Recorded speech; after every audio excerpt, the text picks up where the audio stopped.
Merhabalar, Hisse Longçu YouTube kanalıma hoş geldiniz. Bu videomda Miatek, Reader ve Petkim hisselerini inceleyeceğiz. Sizler de analizini yapmamı istediğiniz hisseleri yorumlara yazarsanız eğer, yarınki videomda bu hisseleri de yer veriyor olacağım arkadaşlar. Başlamadan önce burada anlatılanların yatırım tavsiyesi olmadığını hatırlatmak isterim. Tamamen eğitim amaçlıdır.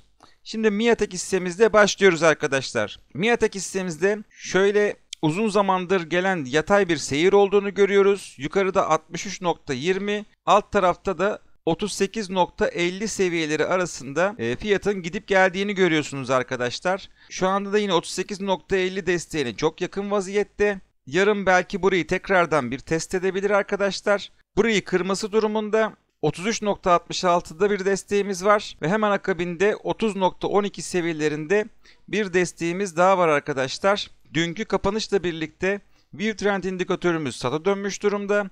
Bugün de altında kapatması yarın da düşüşün gelebileceği yönünde bir izlenim yaratıyor bende. Fakat dediğim gibi 38.50 seviyesi önemli bir destek. Burası kırılmayıp tekrardan yukarı yönlü desteğini alırsa İlk etapta hareketin 41.68 seviyesine doğru devam etmesini beklerim. Orası da geçildikten sonra 44.76 seviyesine doğru bir hareket görebiliriz. Buraları da geçilirse eğer 47.60 seviyesinde ayrıca bir direncimiz daha var arkadaşlar. Ancak bu seviye geçildikten sonra daha önceki zirvelerini tekrardan deneyebileceğini düşünüyorum. Bir taraftan bir dip çalışması başlattığını görüyoruz arkadaşlar. Şurada aşağıdaki yeşil mumlarla. Bakın daha önce dip çalışmasını yaptığı dönemde şu düşüşten sonra gri muma döndüğünde dip çalışması tamamlanmış ve akabinde güzel bir yükseliş gelmiş arkadaşlar. Şöyle zirvesine kadar bakalım. %50'lik hatta %53'lük bir yükseliş gelmiş arkadaşlar. Bu dip çalışmasını tamamladıktan sonra tekrardan benzer bir hareketi görebiliriz arkadaşlar. Şimdi Reader hissesine geçiyorum. Reader hissesi şöyle 6 Aralık tarihinden bu yana Kaufman hareketli ortalaması yani 25.16 seviyesinin altında seyrediyor. Bugün güzel bir yükseliş geldi, Reader hissesinde tavan yaptı. Fakat Kaufman hareketli ortalamasını geçemedi.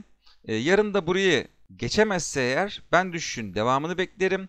Dolayısıyla yeni girişler için Reader'da bir yarını da takip etmek lazım arkadaşlar.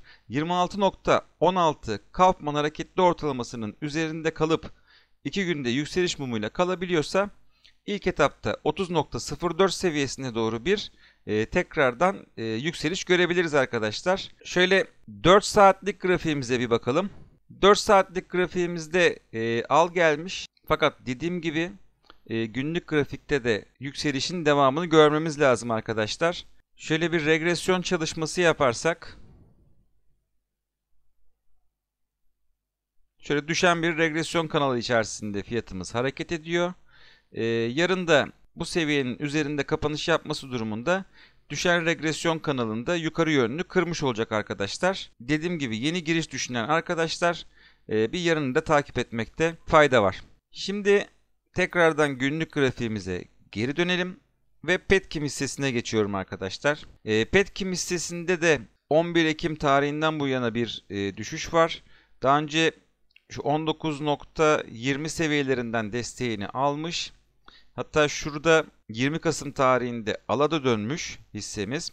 Fakat bakın aynı 20 Kasım tarihinde VIX Fix indikatörümüzün gri mumları ne kadar zayıf kalmış. Bu hareketin güçsüz olduğunu gösterir bize.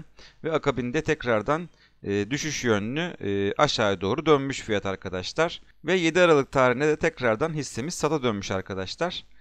Akabinde de düşüşün geldiğini görüyorsunuz. Şu anda kritik bir seviyede. Yarın 19.18 seviyesinin üzerine atamazsa eğer ilk etapta 18.30 seviyesini, buralarda kırıldıktan sonra 15.92 seviyesine doğru düşüş görebiliriz arkadaşlar. Yarın 19.18 seviyesinin üzerine atabilirse ilk etapta 20.60 seviyesine doğru bir yükseliş görebiliriz.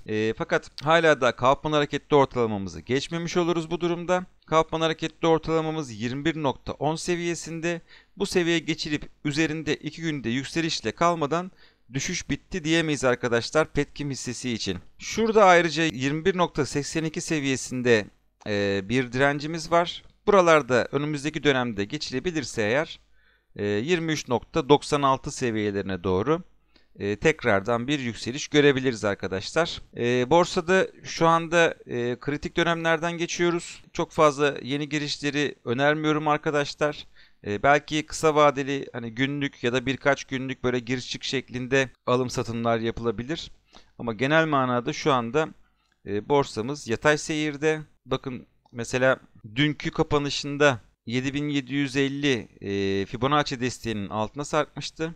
Bugün bu desteğin üzerine tekrardan atamadı arkadaşlar. Şöyle gördüğünüz gibi 19 Ekim tarihinden bu yana böyle sürekli bir yatay bir seyir var borsamızda. Yarın da bu 7750 seviyesinin altında kapatması durumunda düşüşün devamını görebiliriz arkadaşlar. İlk etapta 7400 seviyelerine kadar.